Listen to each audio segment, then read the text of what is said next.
यार गुलाब जामुन किसको खाना नहीं है पसंद, लेकिन आज के गुलाब जामुन ना बहुत हटके हैं। आपने सूजी के गुलाब जामुन खाए होंगे, मावे के गुलाब जामुन खाए होंगे, मिल्क पाउडर के गुलाब जामुन खाए होंगे। इसके अलावा रोटी के गुलाब जामुन तो मैंने खुद आप सभी को बनाना सिखाया है।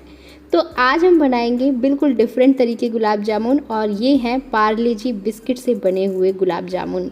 इतने बड़े बड़े हो जाते हैं, यकीन नहीं होता तो वीडियो को फुल देखिएगा। और अंदर से इतना लाजवाब इसका टेक्सचर था कि मुझे भी विश्वास नहीं हो रहा था कि ये गुलाब जामुन घर पे बने हैं, और वो भी पार्ले जी बिस्किट और 2 चीज़ों से। मतलब इतने सस्ते में आप बना सकते हो, आपको खुद विश्वास नहीं होगा। ये देखिए कितना अच्छा इसका टेक्सचर आया हुआ है, बिल्कुल अंदर तक रसा जो है खूब गया है। चलिए शुरू करते हैं लाजवाब सी रेसिपी को बनाना। तो गुलाब जामुन के लिए देखो सबसे पहले लगती है चाशनी। तो यहाँ पर हम चीनी लेंगे, बिल्कुल गोरी चिट्टी चीनी लेना है। यहाँ पर 1.5 कप जितनी चीनी लेना है। अगर वज़न में बताऊँ तो ये 300 ग्राम जितनी जो चीनी है, और इसमें हम जो है पानी डाल देंगे। तो 1.5 कप जितना ही हमने इसमें जो है पानी भी डाल देना है। तो लगभग 320 ml जितना ये पानी रहेगा। और अब हम जो है क्या करेंगे, नॉर्मली जैसे चीनी पकती है उसको पकाना है। तो बस आप यहाँ पर बिल्कुल धीमी आंच पे या फिर मीडियम आंच पे, जब तक चीनी घुल नहीं जाती है तब तक इसे जो है इसी तरह से चलाते रहें, ताकि चीनी जो है वो तले पे बैठ के चिपक नहीं जाए। तो बस मैं इसी तरीके से इसे पकाऊंगी। रसगुल्ले की जो चाशनी है, सॉरी मैं रसगुल्ला बोल दूंगी, क्योंकि हमारे यहाँ पे ना ये वाला जो रसगुल्ला होता है, इसको मतलब गुलाब जामुन होता है, इसको रसगुल्ला बोलते हैं। और जिसको आप रसगुल्ला बोलते हैं, यानी कि जो वाइट वाला छेना होता है, उसको हम लोग छेना बोलते हैं। तो अगर मेरे मुँह से रसगुल्ला निकल जाए ना, तो बिल्कुल भी ये मत सोचिएगा कि मैं क्या ही कर रही हूँ। अब हम डाल देंगे यहाँ पर ये इलायची। तो देखिए ऐसे खोल करके डाल देंगे। हाँ, तो यहाँ पर 1 से 2 इलायची आपने ऐसे खोल के डाल देनी है। इससे बहुत अच्छी सी खुशबू आ जाती है। अब हमेशा गुलाब जामुन के लिए लगती है बिल्कुल पतली चाशनी, लेकिन कितनी पतली, ये कैसे पता करेंगे कि कितनी पतली चाशनी चाहिए। तो इसके लिए मैं आपको एक ट्रिक बताती हूँ। चाशनी जो है देखिए, मतलब चीनी घुल जाने के बाद एक उबाला ले लीजिए। उबाल लेने के बाद आपको थोड़ी सी चाशनी ऐसे ठंडी करनी है, गरम गरम में हाथ नहीं लगाना है। इसके बाद 2 उंगलियों के बीच में आपको ऐसा फील होगा जैसे आप ऑयल छू रहे हो, जैसे रिफाइंड ऑयल या फिर सरसों का तेल छूते हैं तो कैसा चिपचिपा सा फील होता है, तो बिल्कुल वही आपको फील होगा। और अब इस स्टेज पे मैं क्या करूँगी, इसको बंद कर दूँगी। बहुत ज़्यादा इंपॉर्टेंट है कि हमारी चाशनी जो है वो गर्म बनी रहे। तो हम क्या करेंगे, इसे ऐसे ढक कर के रखेंगे, और अगर ठंडी हो भी जाए तो आप चाशनी को हल्का गर्म कर लीजिएगा। तो अब हमें चाहिए ये पार्ले जी बिस्किट, और ये देखिए ये इतने छोटे पैक हो गए हैं, ऐसा लग रहा था जैसे 2 रुपए वाला पार्ले जी बिस्किट है। इतना ज़्यादा साइज़ इनका जो है कम हो गया है। ऊपर से इन्होंने लिख रखा है 11% एक्स्ट्रा। मुझे एक्स्ट्रा नहीं नज़र आ रहा था, मुझे 11% कम नज़र आ रहा था। पहले पार्ले जी बिस्किट 5 रुपये का जो बिस्किट का पैक होता था ना, वो बहुत बड़ा होता था। मतलब अगर आप 2 5-5 वाले बिस्किट के पैक जोड़ दोगे ना, तब जाके इतना होता था। और पहले 5 का नहीं मिलता था, पहले 4 का मिलता था। खैर महंगाई बढ़ गई है, तो इसीलिए हम लोग भी मावे के रसगुल्ले छोड़ के आज बनाएंगे पार्ले जी के रसगुल्ले। फिर से मेरे मुंह से रसगुल्ला निकल आया यार। चलो कोई नहीं। अब बिस्किट को मैंने खोल लिया है। ये मैंने जो है 6 पैकेट बिस्किट लिए हैं, 5-5 रुपये वाले लिए हैं। आप अपने हिसाब से जितने आपको बनाने हैं आप ले सकते हैं। और इस तरीके से हम तोड़ करके एक मिक्सी के जार में डालेंगे, और इसका जो है बिल्कुल अच्छी तरीके से पाउडर बना लेंगे।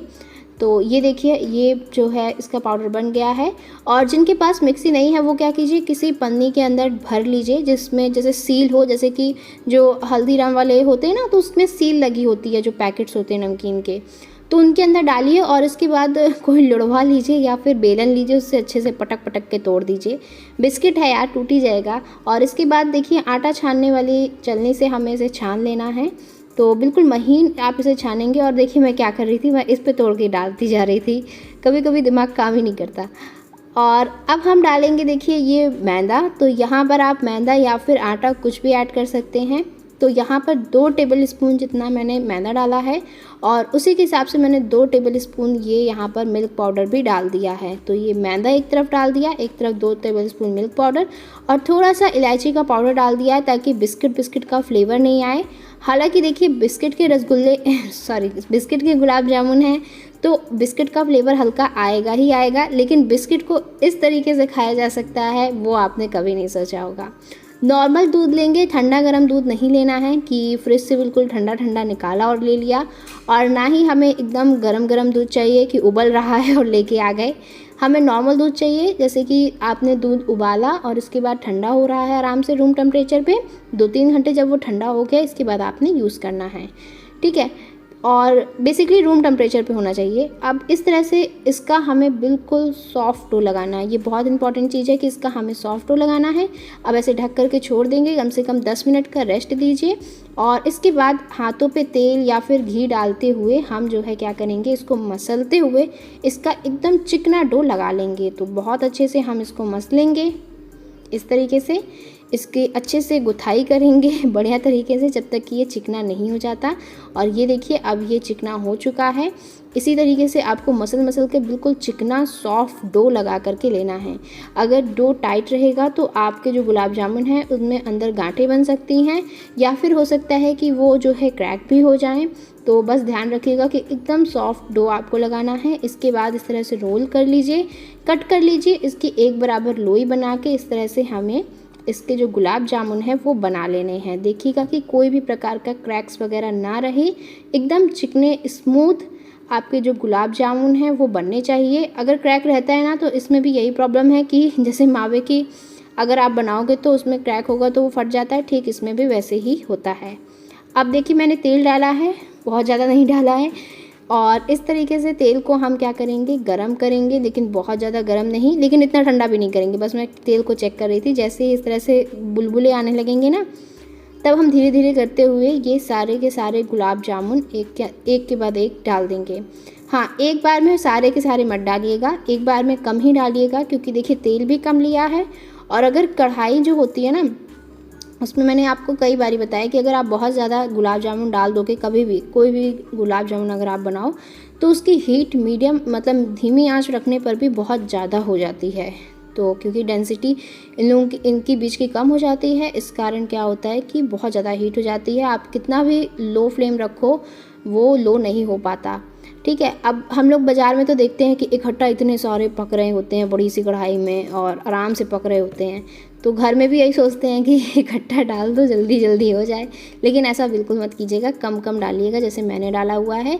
कढ़ाई को हो सके तो घुमा लीजिएगा, रादर कि आप चम्मच से उसे ज़्यादा चलाएं, और गैस को आपको जब एक बार डाल दें तो आपको मीडियम टू लो रखना है, मतलब बहुत लो भी नहीं रहेगा और बहुत मीडियम पे भी नहीं रहेगा।